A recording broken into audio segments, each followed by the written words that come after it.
लेकिन ये सारे लोग जो है ऐसे विशुद्ध, विद्रूप और विकृत मानसिकता के शिकार हैं कि जो चीज़ इन्हें पसंद नहीं आती, ये उसको लांछन लगाकर कलंकित करने का काम करते हैं। ये समझते हैं कि हम सारी लड़ाइयाँ जो लड़ रहे थे, जनता के बीच में, संसद में, ED, CBI, NIA, income tax के सहयोग से, चुनाव आयोग के सहयोग से, चुनाव आयोग की बेईमानी की वजह से, वो सारी लड़ाइयाँ हम ऐसे लड़ रहे थे कि हमारा कोई मुकाबला नहीं कर सकता था। सुप्रीम कोर्ट ने इनको आईना दिखा दिया है और इनकी हालत उस बंदर की तरह हो गई है जो किसी शीश महल के अंदर बंद हो। इस समय मोदी सरकार, आरएसएस, बीजेपी तीनों संगठन जो हैं, एक तरह से चौराहे पर खड़े हैं और इनको कुछ सूझ नहीं रहा। नमस्कार, मैं विक्राम और आप देख रहे हैं Hindu voice.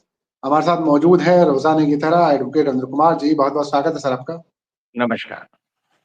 Sir, Bharatiya Janata party से जुड़े समर्थक और कुछ ऐसे लोग जिन्हें अंधभक्त कहा जाता है, वो सुप्रीम कोर्ट को बुरी तरह कोस रहे हैं।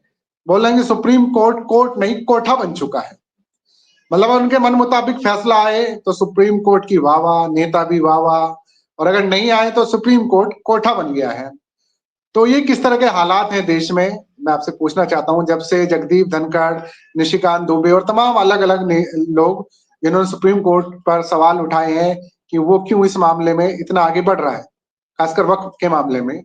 लेकिन जब महाराष्ट्र की सरकार गिरी, राम मंदिर के मुद्दे पर फैसला आया और फैसला है, तब सब शांत थे। आप बताएं क्या अपडेट है। देखिए, जो अंधभक्त हैं, वो किसी मर्यादा का पालन नहीं करते हैं। वो हर चीज़ को जो उनके मन मुताबिक नहीं होती, उसे कोसते ही नहीं बल्कि उसको धिक्कारते हैं, उसके लिए गंदे से गंदे अल्फाज़ का इस्तेमाल करते हैं और ऐसी बातें करते हैं जो कि आम आदमी अपनी ज़ुबान पर भी नहीं ला सकता। तो ये जो एक संस्कारी संगठन के लोग हैं, आरएसएस कहती है हम एक सांस्कृतिक संगठन हैं और संस्कृति का मतलब होता है संस्कार से युक्त कृतियाँ, जिनके पास संस्कार हो आचरण का, कर्मों का, देखने का। लेकिन ये सारे लोग जो है ऐसे विशुद्ध, विद्रूप और विकृत मानसिकता के शिकार हैं कि जो चीज़ इन्हें पसंद नहीं आती, ये उसको लांछन लगाकर कलंकित करने का काम करते हैं। अब आप देखिए सुप्रीम कोर्ट को सुप्रीम कोठा कभी बोलते हैं, कभी शरीयत अदालत बोलते हैं, जो मन आता है ये बोलते हैं और ये बोलते हुए हिचकते नहीं हैं, क्योंकि इनको पता है कि हमारा बहुमत है और बहुमत की वजह से भीड़ जो कहेगी वो सही है। अब बात ये होती है कि बच्चे को अगर आप बचपन से संस्कार दें, तो एक सबसे बड़ा संस्कार होता है दुनिया के किसी भी देश में जाएँगे, तो वहाँ ये है कि जैसे आप अमेरिका जाएँ, ब्रिटेन जाएँ, ऑस्ट्रेलिया जाएँ, यूरोप जाएँ, वहाँ एक बात मानी जाती है कि अगर आप ट्रैफ़िक रूल को तोड़ते हैं, तो इसका मतलब ये है आप किसी भी कानून को तोड़ सकते हैं। दूसरा ये है कि अगर आप झूठ बोलते हैं, तो दुनिया में आप कोई भी अपराध कर सकते हैं। अब हिंदुस्तान में झूठ बोलना इन लोगों का जन्मसिद्ध अधिकार है। यानी इनको गुट्टी जो होती है वो जब दी जाती है, पहला स्वाद यानी जीभ पर जो आता है वो झूठ का होता है। झूठ का निवाला, झूठ का प्याला, झूठ ही इनकी रग-रग में रहता है।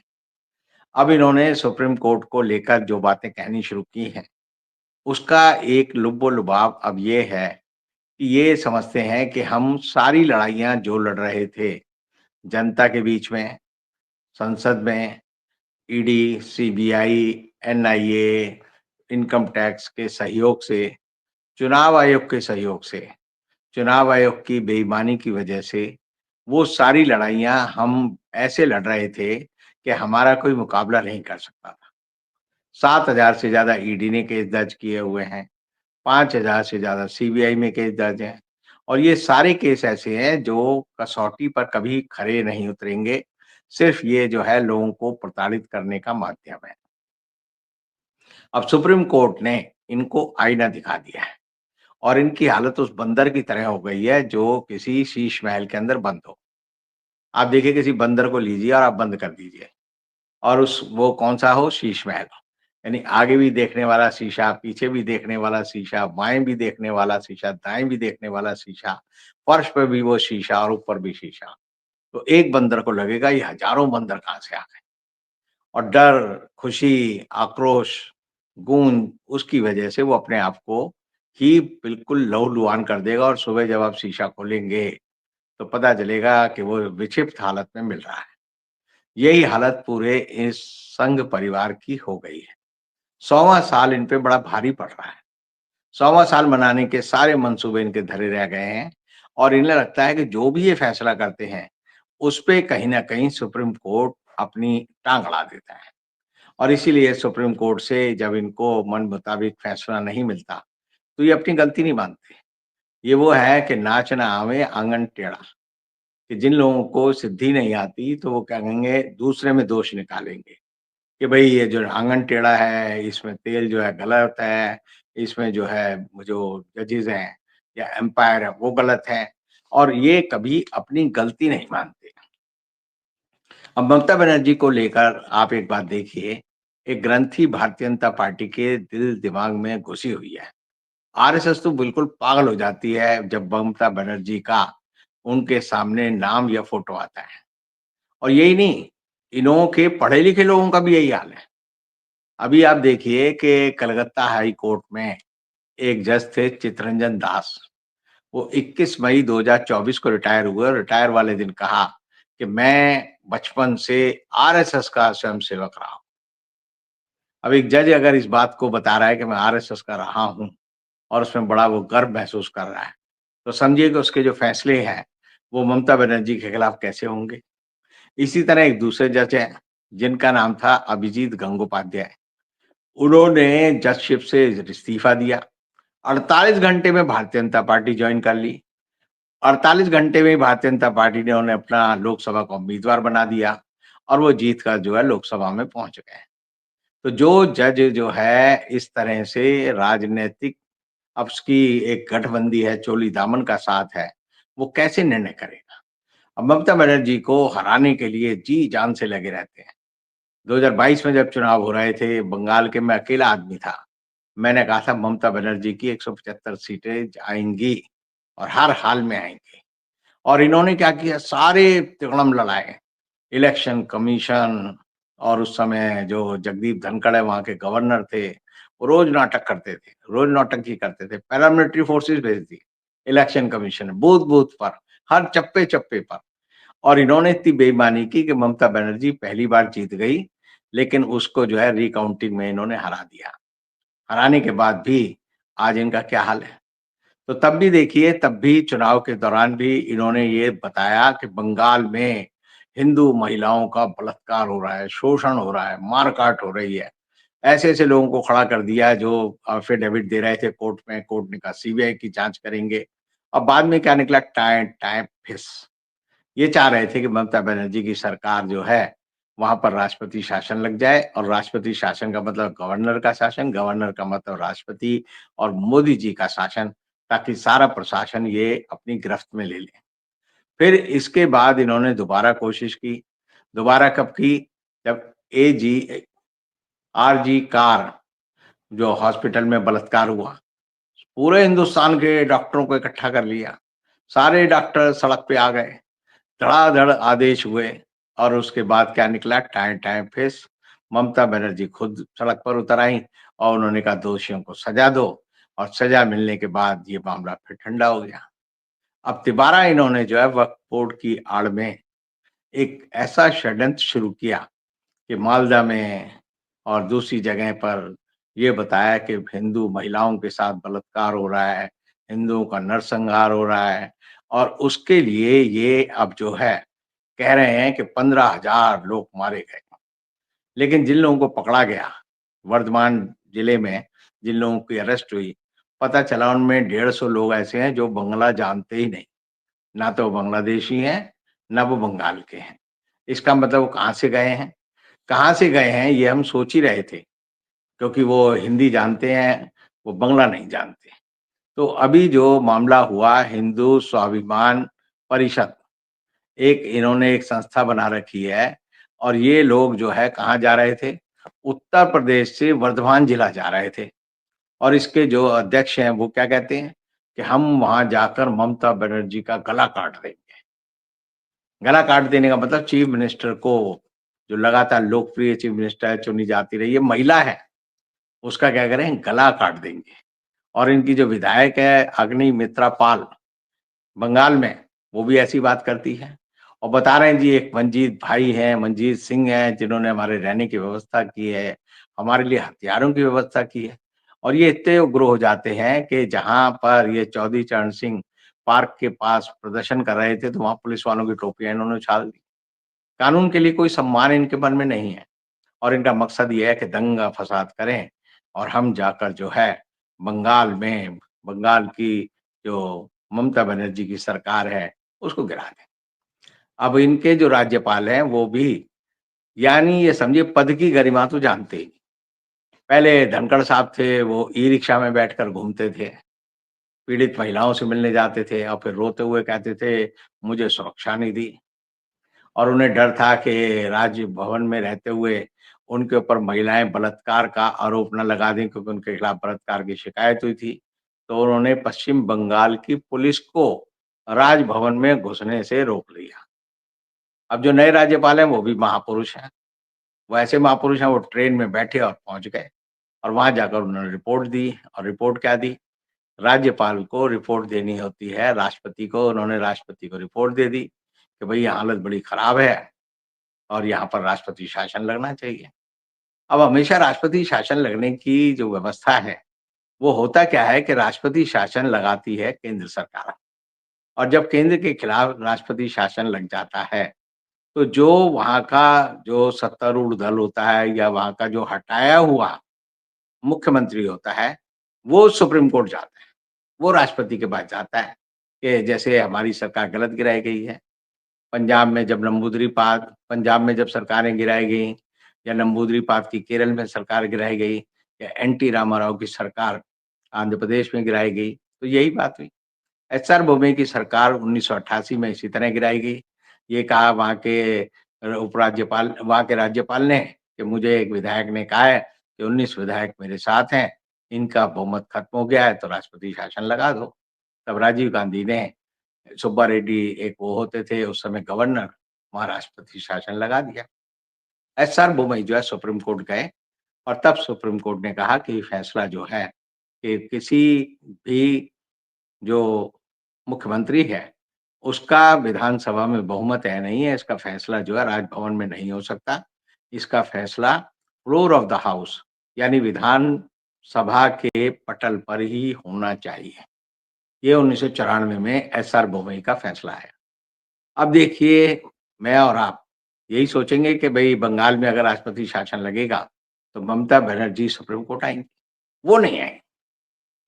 एक विष्णु महेश जैन हैं, जो एक तरह से आप कह सकते हैं अरफन मौला हैं, खुदाई खिदमतगार हैं या खुदाई आप समझिए जो उनको इल्हाम होता है, वो गए और सुप्रीम कोर्ट में जाकर उन्होंने कहा कि वहाँ पर राष्ट्रपति शासन लगना चाहिए। अब राष्ट्रपति शासन लगने की प्रक्रिया क्या है? अनुच्छेद 356 में कहा गया है कि वहाँ का राज्यपाल अगर ऐसी कोई खबर, सूचना, रपट केंद्र सरकार को यानी राष्ट्रपति को भेजता है कि राज्य में लॉ एंड ऑर्डर की मशीनरी बिल्कुल विफल हो गई है और यहाँ पर अब कॉन्स्टिट्यूशनल मशीनरी का ब्रेकडाउन हो गया है, तब वहाँ पर राष्ट्रपति शासन लग सकता है। अब राष्ट्रपति शासन लगने के बाद ये फैसला राष्ट्रपति को करना होता है कि वो वहाँ पर विधानसभा भंग करे या मुख्यमंत्री को हटाए या वहाँ पर विधानसभा को निलंबित करे। ये कई तरीके हैं जिससे वो कर सकता है और करने के बाद सुप्रीम कोर्ट अगर ये मामला आता, तो ममता बनर्जी या टीएमसी की तरफ से आता कि भई मेरी सरकार को गलत तरीके से बर्खास्त किया गया है। क्योंकि ये सारे प्रकरण में 356 अगर आप पढ़ेंगे, तो उसमें राज्यपाल है, राज्य सरकार की रिपोर्ट है, मंत्रिमंडल है केंद्रीय और राष्ट्रपति है। सुप्रीम कोर्ट का ही नहीं है। अब ये लोग सुप्रीम कोर्ट चले गए कि यहाँ पर राष्ट्रपति शासन लगना चाहिए और बड़े उससे दिखा रहे हैं कि अगर राष्ट्रपति शासन नहीं लगा, तो ये कानून विरुद्ध बात है। अब सबसे बड़ी बात ये है कि सुप्रीम कोर्ट के जो आने वाले प्रधान न्यायाधीश हैं, बी.आर. गवई, उनकी बेंच के सामने ही इसकी मेंशनिंग हुई। आज जब बी आर गवई और जस्टिस ए जॉर्ज मसीह के सामने ये मामला आया और मेंशनिंग हुई, तो उन्होंने कहा बी आर गवई ने कि भई एक ओर तो आप कहते हो कि सुप्रीम कोर्ट एग्ज़ीक्यूटिव के काम में दखल देती है और दूसरी ओर आप हमसे चाहते हैं कि हम एग्ज़ीक्यूटिव का काम करें, तो आप ये बात कैसे कह रहे हैं? खैर हम इसे कल सुनेंगे। तो एक तरह से उन्होंने एक तो ये बता दिया कि भई हमारे बारे में तुम्हारी क्या राय है और साथ में ये भी बता दिया तुम्हारी याचिका के बारे में मेरी क्या राय है। याचिका जो है हर संदर्भ में अर्थहीन इसलिए है क्योंकि जो भी आप याचिका सुप्रीम कोर्ट लगाते हैं, पहले उसकी एक रिप्रेजेंटेशन आपको सरकार केंद्र सरकार को देनी चाहिए, राज्य सरकार को देनी चाहिए और जब आप प्रतिवेदन देते हैं और उस पर वो कोई फैसला नहीं करते, उसके बाद जो है वो सुप्रीम कोर्ट या हाई कोर्ट में मामला दाखिल हो सकता है और तब वो जो है दूसरे पक्ष से उसका जवाब माँगा जा सकता है। अब केंद्र सरकार ने इस बारे में कुछ लोगों को खड़ा करके ये कोशिश की है कि सुप्रीम कोर्ट एक चौराहे पे खड़ी हो जाए। अब सबसे बड़ी बात ये है कि सुप्रीम कोर्ट वस्तु स्थिति जानती है। सुप्रीम कोर्ट ये जानती है कि ये सारे लोग जो सुप्रीम कोर्ट के मंच का दुरुपयोग करके संवैधानिक परिविधानों के अनुसार सुप्रीम कोर्ट से गलत फैसला लेना चाहते हैं, क्योंकि कोई फैसला तो हुआ ही नहीं। जब फैसला नहीं हुआ, मैंडेमस सुप्रीम कोर्ट कैसे दे सकता है? मैंडेमस देने का काम जो है पहले रिप्रेजेंटेशन होनी चाहिए, कोई आदेश होना चाहिए, उस आदेश के बारे में सुप्रीम कोर्ट की राय आनी चाहिए। लेकिन ये क्या करते हैं कि पूरे के पूरे मामले को इंस्टेंट कॉफ़ी की तरह सारे के सारे मामले को शॉर्ट सर्किट करके चाहते हैं कि सुप्रीम कोर्ट अपने कंधे पर दुनाली रख ले। अब सुप्रीम कोर्ट कल कहे कि भई ममता बनर्जी की सरकार रहेगी, तो कहेंगे देखो सुप्रीम कोर्ट जो है हिंदू विरोधी ममता बनर्जी, जिसको वो दीदी, ओ दीदी मोदी जी कहते हैं, कहेंगे ये जो है उसका बचाव कर रहे हैं। तो यानी देखिए सुप्रीम कोर्ट उस चीज़ पर कैसे फैसला कर सकता है? ये ऐसे ही है जैसे किसी औरत के गर्भ ठहरे ही ना और आप सुप्रीम कोर्ट से कहें कि आप इसका जो है क्या कर दें, गर्भाधान करवा दें। तो गर्भ होगा तभी तो गर्भाधान होगा। ये चाहते हैं गर्भ होने से पहले ही गर्भाधान हो जाए। तो ये एक तरह से बैल के आगे गाड़ी को खड़ी करने वाली बात कर रहे हैं और सुप्रीम कोर्ट के मंच का दुरुपयोग कर रहे हैं। सुप्रीम कोर्ट को सब पता है, न्यायाधीश सब जानते हैं और मज़े की बात है मैं हमेशा कहता हूँ सब सबके बारे में सब चीज़ें जानते हैं। हर आदमी चुप रहता है तो ये समझते हैं कि ये आदमी अंदर से कमज़ोर है। सुप्रीम कोर्ट अपनी सीमाएँ जानता है, सुप्रीम कोर्ट अपना कर्तव्य जानता है, सुप्रीम कोर्ट के न्यायाधीशों को पता है उनकी भूमिका क्या है और सुप्रीम कोर्ट को पता है कि किन मामलों में उसका निर्णय अंतिम है। अब निर्णय अंतिम है तो आप समझिए एक होती है 100 सुनार की और 1 लोहार की। तो ये जो मोदी सरकार है, ये जो आरएसएस वाले हैं, ये कठफोड़ी की तरह हैं। कठफोड़ा होता है ना, एक पक्षी होता है जिसे वुड कटर बोलते हैं। मैं रामदेव वाला टक-टक नहीं कह रहा, जो उसने डॉक्टरों के मरने पे कहा था। मैं कह रहा हूँ कि टक-टक करते रहते हैं। फिर सुप्रीम कोर्ट एक हथौड़ा मारता है और इनको होश आ जाता है कि भई ये तो हमने क्या कर दिया, हम क्या करें? तो इस समय मोदी सरकार, आरएसएस, बीजेपी तीनों संगठन जो हैं, एक तरह से चौराहे पर खड़े हैं और इनको कुछ सूझ नहीं रहा। इनके संकट खुद कुछ के पैदा किए हुए हैं, कुछ इन्होंने जानबूझकर लोगों को भ्रमित करने के लिए पैदा किए हैं और कुछ इनके अंतर्विरोध व्यक्तिगत हैं। अब आरएसएस अपना जो है या बीजेपी अपना अध्यक्ष नहीं चुन पा रही और मोदी जी इतने कल्याणकारी हैं, वो कांग्रेस को कह रहे हैं किसी मुसलमान को अपना अध्यक्ष बना लो। ये ऐसे है जिस आदमी की खुद शादी ना हो रही हो, दूसरों को बताता रहे कि हेमा मालिनी से शादी कर ले, वो खाली बैठी हुई है। तो ये ऐसे यानी समझिए जिन्हें कहते हैं ना चिरकुट किस्म के लोग हैं, कि ये लोग जो है खुद नहीं जानते कि इन्हें करना क्या है। दुनिया में इस समय सारी बहस जो है ज्ञान-विज्ञान को लेके चल रही है, टैरिफ वॉर को लेके चल रही है। दुनिया में बड़े-बड़े संकट हैं, यूक्रेन की लड़ाई का संकट है, फिलिस्तीन का संकट है। हिंदुस्तान के लोगों को विदेशों में बाहर भेजा जा रहा है, वापस भेजा जा रहा है। आज ही ऑस्ट्रेलिया की सरकार ने तय किया है कि यहाँ की यूनिवर्सिटियों में पंजाब, हरियाणा, उत्तर प्रदेश, राजस्थान, गुजरात और जम्मू कश्मीर से आने वाले छात्रों को प्रवेश नहीं दिया जाएगा। अमेरिका में आधे छात्र जो पहुंचे, उनको वापस भेजा, वो हिंदुस्तान के थे। 2 लाख छात्रों को वीजा रद्द करके जो है कनाडा ने वापस भेज दिया। ब्रिटेन कहता है हम तुम्हें आने नहीं देंगे। यानी हिंदुस्तानी पासपोर्ट की हैसियत ये है कि कभी भी वो मना कर देते हैं। मोदी सरकार उस पे बोलती नहीं।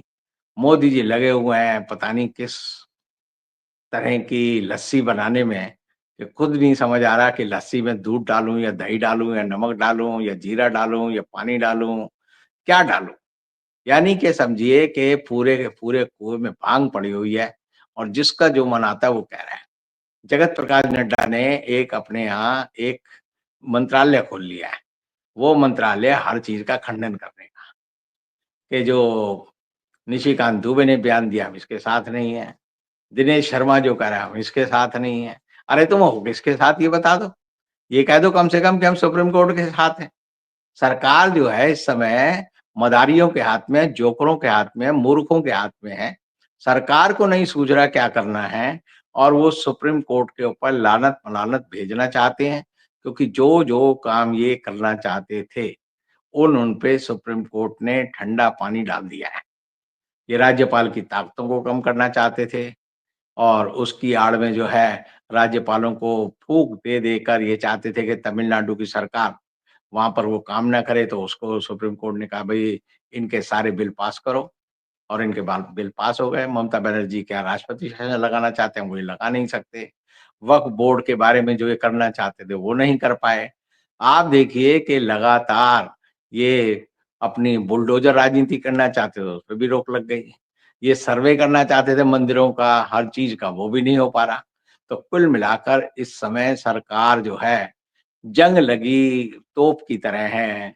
इस तोप में न चलने की ताकत है, ना गोले दागने की ताकत है। सिर्फ सरकार अपने बोझ से गिरी जा रही है। जंग लगी हुई हालत में खराब होती जा रही है और ऐसी हालत में सबसे ज्यादा बेकदरी जो है आरएसएस, बीजेपी, मोदी जी और उनके मंत्रिमंडल की हो रही है, कि पूरी दुनिया सोच रही है हिंदुस्तान में हो क्या रहा है। हिंदुस्तान इस समय जब भगवान भरोसे है और इसलिए भगवान भरोसे नहीं कि भगवान उसे चला रहा है, इसलिए भगवान भरोसे है क्योंकि जो लोग सत्ता में बैठे हैं वो बिल्कुल मूढ़मती होकर जो है अपने सारे मुंह जो है रेत में घुसे के बैठे हुए हैं कि जो होगा देखा जाएगा, बाकी अब जो है भली करेंगे राम, ये चांटिंग करते रहते हैं। बहुत बहुत शुक्रिया सर तमाम अपडेट्स के लिए। तो आप लोगों को जो कुछ कहना है कमेंट करते रहिएगा, वीडियो को शेयर करते रहिएगा। फेसबुक पर भी आप लोग हमें देख सकते हैं, फॉलो कर सकते हैं। कल फिर मुलाकात होगी सर के साथ, तब तक के लिए दीजिए इजाजत। शुक्रिया सर।